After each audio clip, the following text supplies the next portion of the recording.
Hey guys, welcome to the channel Career Ladder.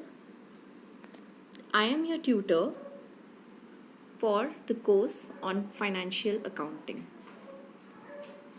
I am a chartered accountant by profession and by education I am a BCom graduate, a chartered accountant pass out, JAIB and CAIB certified by IIBF. Today we will be starting a course on financial accounting.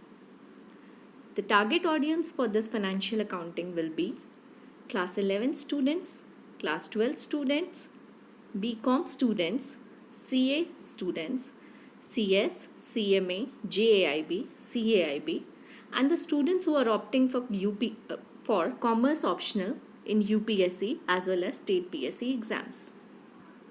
I hope you find the course beneficial for you. One very important thing, we'll be using the languages Hindi as well as English so that both the medium students can get benefited from it. Thanks a lot, guys. I hope you enjoy the course.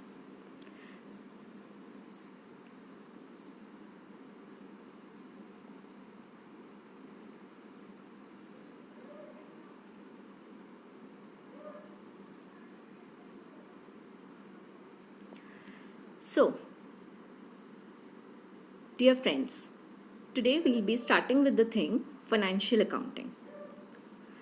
So first of all, हम लोग ये समझेंगे कि accounting है क्या? What is accounting? So the chapter 1 will be Introduction to Accounting. Guys, accounting is an art. It's an art. Why it's an art? Because there is no specific or set rules for it. It keeps on changing. ये day by day change होता रहता है. आप जैसे जैसे आगे बढ़ेंगे आप लोगों को समझ आएगा कि यहाँ पे एक कोई सेट पैरामीटर नहीं होता है. हर रोज़ आप नए चीज़ें पढ़ेंगे और नई चीज़ें डिस्कवर करेंगे और उनको लिखने के तरीके को भी आप डिस्कवर करेंगे इस फाइनेंशियल अकाउंटिंग में. जैसे कि एग्जाम्पल देने के लिए, आज वी आर सफरिंग फ्रॉम कोविड-19. सो आज अगर मैं बुक्स बनाती हूँ तो कोविड-19 का भी इम्पैक्ट मेरी बुक्स में आता है. अगर ये एक साइंस होता तो it would have been a complete set of rules जो कि इस बुक्स को कभी चेंज नहीं होने देता. But today it's an art and we can make the changes in our books according to the parameters changing. Right? I hope you understood this thing. So accounting की definition if we say, तो accounting की definition है, it's an art of recording, it's an art of classifying, it's an art of summarizing an economic event in a significant manner and in terms of money, transactions and events which are in part at least of a financial character and interpreting the results thereof. See guys, इस accounting के term में जो definition हमने पढ़ी, इस definition में आप देखेंगे कि बहुत सारी ही टर्म्स यूज़ किए गए हैं जिसको मैं एक एक करके डाइसेक्ट करूँगी and I make you understand कि ये है क्या चीज़. तो सबसे पहली बात हमने ये समझा कि ये आर्ट है, ये साइंस नहीं है. दूसरी बात, what we do in account, we record. What do we record? क्या हम कुछ भी रिकॉर्ड कर लेते हैं अकाउंटेंसी में? नहीं. Let us just be very clear with the thing कि हम अकाउंट्स में रिकॉर्ड करते हैं सिर्फ और सिर्फ financial matters. What does it mean by financial matters? वो चीज़ें जिनसे कुछ ना कुछ मनी, पैसों का लेन देन पे प्रभाव पड़ता हो. For example, just a simple example, Shyam एक अच्छा लड़का है, श्याम को मैंने कल सैलरी दिया. All right, which of the transactions will be recorded in this? I hope you guys are getting it right. Definitely Shyam को मैंने कल सैलरी दिया ये ही चीज़ केवल इसके अंदर रिकॉर्ड की जाएगी। अब ये कैसे रिकॉर्ड किया जाएगा, जैसे जैसे हम सेशन में आगे बढ़ेंगे हम लोग इसको समझेंगे। तो आपने ये समझा कि accounting is definitely an art जिसमें हम रिकॉर्ड करते हैं वो चीज़ें जो कि फाइनेंशियल नेचर की हैं। Then guys, let us come to the second part. It's an art of classifying. Classifying means जैसे जैसे हम आगे बढ़ेंगे इस कोर्स में आपको ये समझ आएगा कि आप इसके अंदर कुछ चीज़ों का क्लासिफिकेशन करके, I am not talking about the thing कि मॉनेटरी की नॉन मॉनेटरी, मैं कह रही हूँ ये चीज़ कि आप एक पर्टिकुलर नेचर के चीज़ों को एक साथ रखेंगे। जैसे कि जितने खर्चे होंगे उनको आप एक साथ लिखेंगे, जितने इनकम होंगी उनको आप एक साथ लिखेंगे, जितने एसेट्स होंगे उनको आप एक साथ लिखेंगे, एंड जिनके लाइबिलिटीज़ होंगे उनको आप एक साथ रखेंगे। I think you have not understood these terms assets and liabilities, but trust me, हम लोग इस कोर्स में जैसे जैसे आगे बढ़ेंगे these asset, liabilities, income, expenses, ये सब आप आराम से समझेंगे। But for the time being आप इतना समझिए कि हम लोग इसके अंदर सभी एक साथ जैसी चीज़ों को क्लासिफाई करते हैं। Alright guys, so just keep it in your mind कि हम एक साथ दिखने वाली चीज़ों को, एक साथ जैसी चीज़ों को एक साथ क्लासिफाई करते हैं। So accounting is definitely an art which is an art of recording the monetary transactions and then classifying it. Classification के एक simple modes होते हैं, we prepare ledgers and all. I know you people are not getting all these terms कि ये ledgers क्या हैं, but जैसे जैसे हम क्लास में आगे बढ़ेंगे you people will get to know it. Then it's an art of summarizing. अब जस्ट एक सिंपल एग्जाम्पल समझिए, मैं एक बिज़नेस चलाती हूँ, मेरे पास में डेली की 500 ट्रांजैक्शंस होती हैं, ठीक है।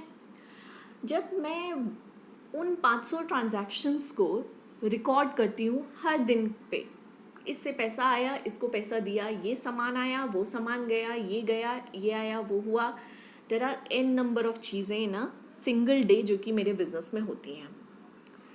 मेरे से मेरा बॉस उन सब चीज़ों का एक ब्रीफ मांगते हैं, तो क्या मैं उनको उन 500 चीज़ों का पूरा ब्यौरा दे दूँगी?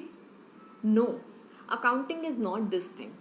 व्हाट द अकाउंटिंग डज कि इन रिकॉर्डेड और क्लासिफाइड चीज़ों को हम ऐसे समराइज करते हैं सो डैट कि वो एक क्रिस्प नॉलेजेबल ब्रीफ में बदल जाए, so that my boss should get to know कि आज के दिन का पूरा सार क्या रहा, कितना पूरा सामान आया, कितना पूरा सामान गया, कितना मुझे फ़ायदा हुआ, कितना नुकसान हुआ, कितना मेरा सेल हुआ, कितना परचेज हुआ। तो जब मैं इन सब चीज़ों को समराइज करती हूँ, this becomes accounting again. Then we have read this thing कि हम सिर्फ और सिर्फ इकोनॉमिक इन्फॉर्मेशन को ही समराइज करते हैं, नॉन इकोनॉमिक इन्फॉर्मेशन को हम अकाउंटेंसी में समराइज, रिकॉर्ड, क्लासिफाई नहीं करते हैं। ऐसा हम क्यों नहीं करते हैं? सी, अकाउंटिंग में आज तक बिहेवियरल अकाउंटिंग नहीं डेवलप हुआ है, इसीलिए हम केवल और केवल यही अकाउंटिंग करते हैं। दैट इज़ वाई हमारे कोर्स का नाम है financial accounting. Alright, financial means पैसों का accounting. Alright, and the very most important thing जो अकाउंटेंसी का क्रक्स होता है, जो अकाउंटेंसी का सबसे इम्पॉर्टेंट लेग होता है, that is interpreting. What does interpreting means? जो भी हमने रिकॉर्ड किया, जो भी हमने क्लासिफाई किया, समराइज किया, या जो भी हमने फाइनेंशियल ट्रांजैक्शंस को एक साथ में, एक सार में लिखा, उनको जब तक कि मैं एक यूजफुल क्रक्स में नहीं बदल देती, so that it becomes an important information और it becomes an important piece of information basing on which मेरा स्टेक होल्डर कोई डिसीजन मेकिंग कर सकता है, तब तक वो अकाउंटिंग नहीं है. ऑल राइट, सो हम इन चीज़ों को इंटरप्रेट करते हैं to get the results thereof. So, I just hope you people have understood the term what accounting means. It's an art. It's an art of recording, classifying, summarizing the economic information in a significant manner and in terms of money, transactions, and events which are in part of a financial character and interpreting the results thereof. So, I hope you have understood this term of accounting. Let us just move to the second part of it. As I have told you already कि financial accounting हम पढ़ रहे हैं, जिसका हमने definition बहुत अच्छे से अभी रीड किया, विच सेड कि हम इसके अंदर कुछ रिकॉर्ड करते हैं, कुछ क्लासिफाई करते हैं, कुछ इंटरप्रेट करते हैं, कुछ समराइज करते हैं, ताकि एक पीस ऑफ इंफॉर्मेशन बन सके जिसको हम अपने स्टेक होल्डर्स को दे सकें और स्टेक होल्डर्स उस इंफॉर्मेशन से अपना डिसीजन निकाल सकें. But let us just delve deeper into this और हम समझते हैं कि फाइनेंशियल फंक्शंस ऑफ अकाउंटिंग क्या है. लेट अस जस्ट अंडरस्टैंड जो हमने सबसे पहला चीज़ कहा था कि क्लासिफाई, सबसे पहले हमें रिकॉर्ड करना है, सॉरी, तो recording.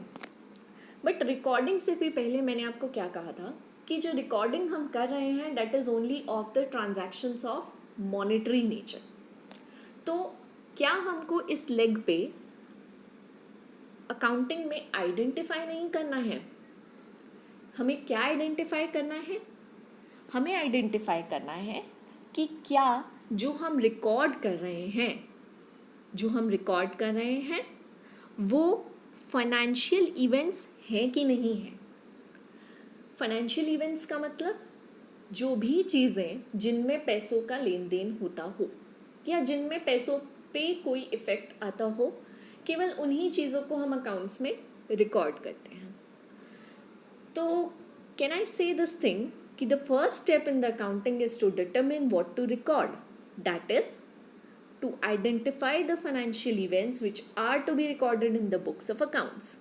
It involves observing all the business activities and selecting those activities or the transactions which can be considered as financial transactions. So in this leg I am identifying what to record, और वो recording जो हम करेंगे वो सिर्फ और सिर्फ financial events की करेंगे. Then comes the second leg which is second step which is recording. एक बारी मैंने इकोनॉमिक इवेंट्स आइडेंटिफाई कर लिए, जैसे कि मुझे शाम को सैलरी देना है, शाम कल घर जल्दी चला गया, शाम को ट्रैवल एक्सपेंसेस पे करने हैं. इन तीनों ट्रांजैक्शंस में से कौन से ट्रांजैक्शंस रिकॉर्ड किए जाएंगे? फर्स्ट ट्रांजैक्शन कि शाम को सैलरी देना है, और थर्ड ट्रांजैक्शन विच इज़ शाम को ट्रैवल अलाउंस पे करना है. बट शाम कल घर जल्दी चला गया, this is definitely not to be recorded in the books. Alright guys, तो once I have identified my event, economic event which has to be noted in the books, my next step would be कि मैं उसको chronological order में अपनी books में identify करूँगी. Chronological order में मैं अपनी बुक्स में उसको रिकॉर्ड करूँगी. Alright guys, so once economic events are identified and measures in economic terms, they will be recorded in the books of account in monetary terms and in chronological order. This is something we are rereading again मैं आपको already ये समझा चुकी हूँ कि हम इसको record करते हैं, और रिकॉर्ड करने के लिए वी यूज़ जर्नल्स। जर्नल्स क्या होते हैं हम इसको बहुत डिटेल में पढ़ेंगे वंस हम इस कोर्स में थोड़ा आगे बढ़ेंगे। तो then comes the term, do I need to tell you this thing again? Okay, let's just revise this. इसमें हम सिंपल सी एक बात कह रहे हैं कि रिकॉर्डिंग क्या है। रिकॉर्डिंग अकाउंटेंसी का सेकंड स्टेप है, जिसमें ट्रांजैक्शन को या इकोनॉमिक इवेंट को हम आइडेंटिफाई करते हैं। What is an economic event? जिसके अंदर भी कोई पैसों का लेन देन है। उन पैसों के लेन देन को हम कैसे रिकॉर्ड करते हैं? Once economic event is identified, उसको हम अपने बुक्स में रिकॉर्ड करते हैं। रिकॉर्ड कैसे करते हैं? तो क्रोनोलॉजिकल इवेंट में मैनर में रिकॉर्ड करते हैं, और उस क्रोनोलॉजिकल मैनर में रिकॉर्ड करने के लिए हम एक तरीके के बुक्स ऑफ अकाउंट्स को यूज़ करते हैं, which is called journalising the books of accounts. Alright guys, I hope you have understood this thing. Let's just move on to the third part, which is classifying. As I have already told you earlier कि एक बार ये transaction आपके journal में record हो गया तो उन transaction को हम ग्रुप करते हैं। जितने भी सिमिलर नेचर के ट्रांजैक्शंस होते हैं हम उनको ग्रुप करते हैं, one nature transaction at one place. Alright guys, इससे मुझे क्या फ़ायदा होता है? तो मुझे इसको समराइज करने में बहुत फ़ायदा होता है। ठीक है, now next part of the accountancy will be summarizing. What summarizing will mean? It means the presentation of data, and in such a manner कि ये हमारे stakeholders को now what does it mean by stakeholders? Stakeholders का मतलब क्या है? Stake holders वो लोग हैं जिनको मेरी इस पीस ऑफ इंफॉर्मेशन से कोई ना कोई फ़ायदा होता हो। जैसे कि एक बिजनेस का ओनर, उसे ये समझना है कि उसका पूरे दिन का लेन देन, पूरे दिन का फ़ायदा मुनाफा, फ़ायदा नुकसान कितना हुआ।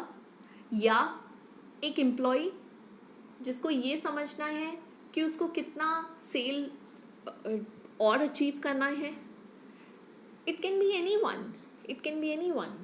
आपका शेयर होल्डर जिसको ये समझना है कि पूरे साल भर में ये कंपनी क्या क्या एक्टिविटीज़ कर रहे हैं। तो इन सब चीज़ों के लिए what helps is accounting. Alright, तो समराइजिंग इसका फोर्थ पोर्शन होता है, फोर्थ स्टेप है, जो कि ये कहता है कि हम प्रेजेंटेशन करेंगे डेटा का in such a form that it becomes useful for the stakeholders. In what? In their decision making.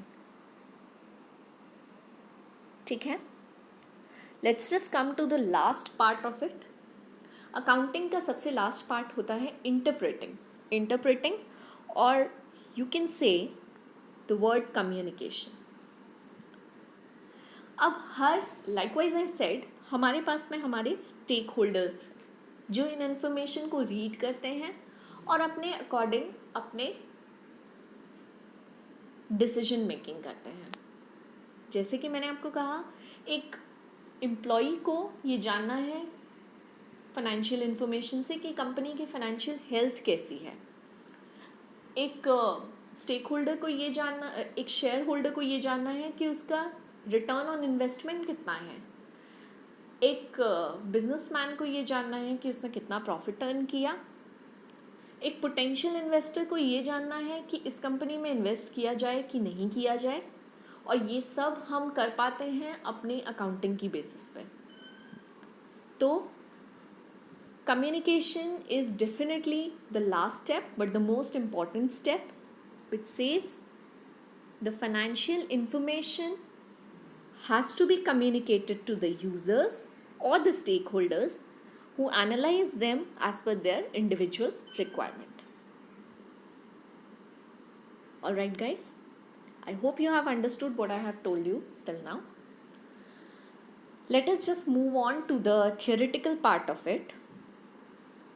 Theoretical part में हम अकाउंटिंग करते क्यों हैं, अकाउंटिंग से मेरा क्या फ़ायदा है या किसी का भी क्या फ़ायदा है. सी, अकाउंटिंग में हम फाइनेंशियल ट्रांजैक्शंस को रिकॉर्ड कर रहे हैं. I am again and again focusing on this thing कि हम सिर्फ और सिर्फ इकोनॉमिक ट्रांजैक्शंस रिकॉर्ड करते हैं, फाइनेंशियल ट्रांजैक्शंस रिकॉर्ड करते हैं, ताकि हम एक कंप्लीट और सिस्टमैटिक रिकॉर्ड बना सकें अपनी बुक्स ऑफ अकाउंट में. ऑल राइट, लेकिन इससे क्या फ़ायदा होगा, कितना प्रॉफिट या लॉस अर्न किया मैंने, ये मैं समझ सकती हूँ, जिसे हम कुछ दिनों में फाइनेंशियल परफॉर्मेंस के नाम से भी जानेंगे.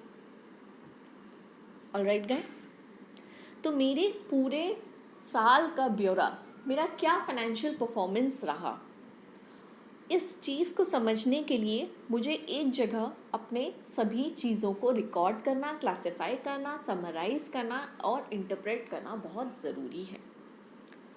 ठीक है, I hope you have understood this thing. Now let us just come to the second point. But क्या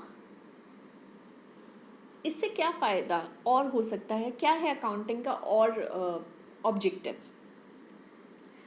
जो भी लाइकवाइज आई सेड, जो भी मेरे ओनर्स हैं, जो भी मेरे इन्वेस्टर्स हैं या पोटेंशियल इन्वेस्टर्स हैं, जो क्रेडिटर्स हैं, बैंक्स हैं, एम्प्लॉयज़ हैं, इन सबको मेरा डेटा एनालाइज करना है अपनी रिक्वायरमेंट्स के अकॉर्डिंग, ताकि ये अपनी इंडिविजुअल डिसीजन मेकिंग कर सकें.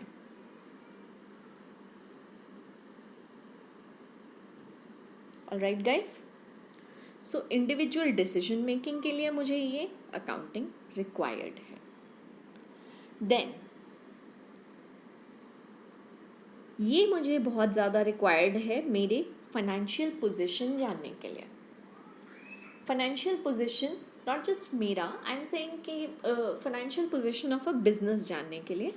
Why it is so important, क्योंकि इससे मुझे ये पता चलता है कि मेरा एसेट या मेरा लायबिलिटी कितना है. Now I know you guys do not know this term कि एसेट क्या है, कैपिटल क्या है, लायबिलिटीज़ क्या है, बट आप फिलहाल के लिए ये समझिए कि मेरी देनदारी या मेरी बुक्स में मेरा अपना invested amount is capital and liability, while जो मेरा एसेट है जिससे मैं रेवेन्यू अर्न कर सकती हूँ, दैट इज़ मेरा एसेट. फ़िलहाल के लिए आप ये डेफिनेशन देखिए, हम इसको बहुत डिटेल में स्टडी करेंगे अपने सेकेंड लेक्चर में.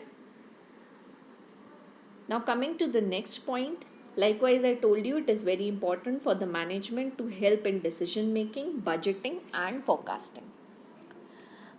किस तरीके से ये बजटिंग एंड फोरकास्टिंग करते हैं, likewise I tell you an example. इसके अंदर जस्ट अंडरस्टैंड वन पॉइंट, मेरा सेल कितना हुआ. अगर मैं इसको एक साल में रिकॉर्ड ही ना करूं और I go on selling the things without unrecorded, without keeping it recorded, so I won't be able to understand कि मेरा कितना प्रॉफिट हुआ, कितना लॉस हुआ, कितना सेल हुआ. राइट, मैं कोई टारगेट सेटिंग नहीं कर सकती हूँ. बट अगर एक ईयर में मैंने ये रिकॉर्ड किया कि मैंने 1 लाख रुपए का सेल किया, तो मैं बहुत आराम से अपने लिए बजट और फोरकास्ट कर सकती हूँ कि अगले साल के लिए कीपिंग द थिंग्स सेम, तो मैं 1 लाख रुपए का सेल तो कर ही लूँगी. Alright guys, so I hope you have understood this point. Now let us come to the next point, कि the first point which you have left, और ये मैंने जानबूझ के छोड़ दिया था, अभी हम इसको समझेंगे. इट सेज कि हम सिस्टमैटिक और कंप्लीट रिकॉर्ड्स बनाते हैं अपनी अकाउंट्स में, ताकि, but do we have any set principles and rules? Yes, in accounts हमारे पास में प्रिंसिपल्स हैं, हमारे पास में रूल्स हैं, हमारे पास में स्टैंडर्ड्स हैं जिनके बेसिस पे हम अकाउंट्स बनाते हैं. Yes, I am repeating this thing कि हमारे पास में प्रिंसिपल्स हैं, और मैं ये भी कहती हूँ कि ये एक आर्ट है. सेट स्टैंडर्ड्स हैं हमारे पास में, लेकिन still it's an art. Why an art? I have already explained you, but we do have a standard, we do have specific principles which we will be learning in some lectures ahead. इसके अंदर to avoid the possibility of omission या fraud. Just for an example, I tell you, कोई भी मैंने cell किया, I did not record it. How come I would be able to remember that sale transaction आज से 2 साल बाद, आज से 4 साल बाद? अगर वो unrecorded रह जाए तो there are possibilities of omission and there are possibilities of frauds. That is why you should understand कि accounting एक बहुत ही important पॉइंट है which we need to understand कि अकाउंटिंग होने से हम लोग को क्या फ़ायदा हो रहा है. Now moving ahead with the advantages of accounting, I will be telling you very important point of it कि अकाउंटिंग की objectives we have already read. Then advantages में it's very simple to tell कि advantages क्या हैं. अगर आप likewise I said it will help in prevention of frauds, it will help in creation of the records, it will help the management in economic decision making, it will help the owners कि वो एक year के result को दूसरे year के result से compare कर सकते हैं. They can budget, they can forecast, they can make use of it for certain decision making. कौन सा बिजनेस कम करें, कौन सा बिजनेस बढ़ाएं, ये सब चीज़ें आपकी अकाउंटिंग पे डिपेंड कर रही हैं. Alright, to know the financial position of the business, और ये सब हम करते हैं बैलेंस शीट की मदद से. बैलेंस शीट कैसे बनता है ये सब हम आगे चल के बहुत अच्छे में पढ़ेंगे. देन हमारे कोर्ट्स वगैरह में एज एविडेंस कई बारी बुक्स ऑफ अकाउंट्स को प्रोड्यूस किया जाता है.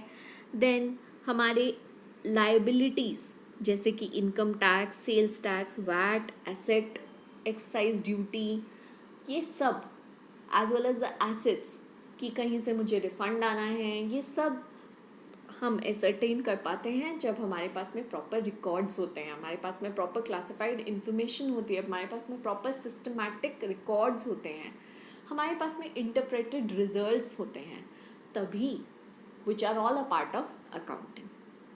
Alright guys, properly maintained accounts will help in determining the proper purchase price.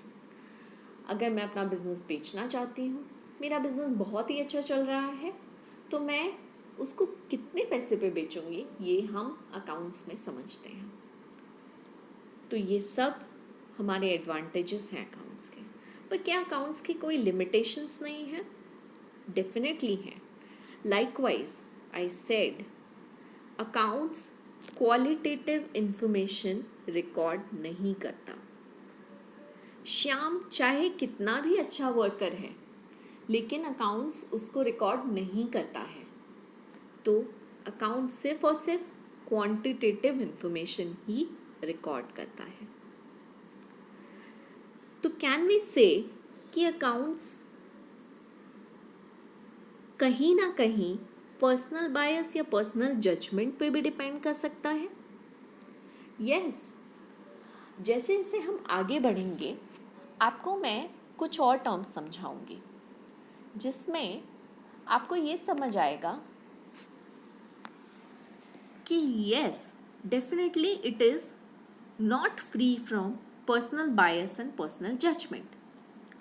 जैसे कि लाइफ ऑफ एसेट कितना लेना है, डेप्रिसिएशन कैसे कैलकुलेट करना है या कौन सा मेथड लेना है, डाउटफुल एसेट के लिए प्रोविजन बनाना है कि नहीं बनाना है, तो ये सब डिपेंड करता है and it is not definitely free from personal bias.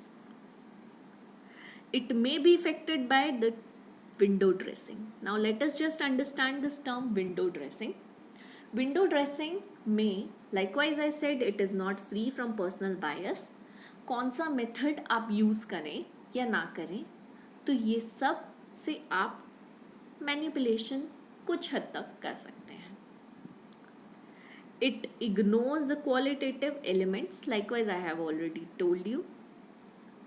It is historical in nature.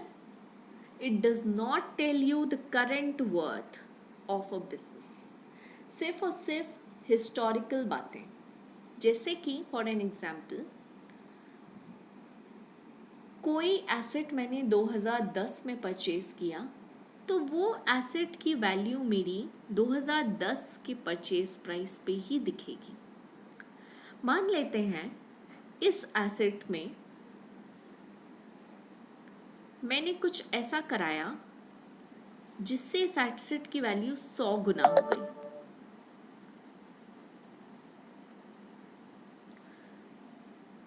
But this asset will continue to be in my books at the purchase price only.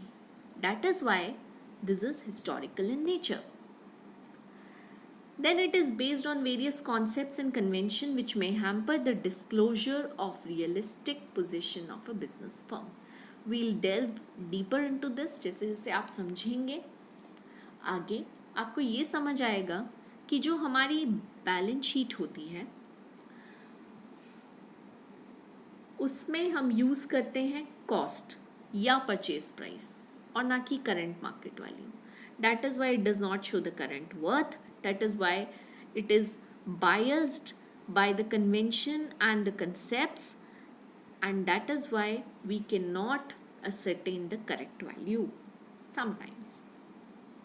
Alright guys, so let us just move on to the next part of it.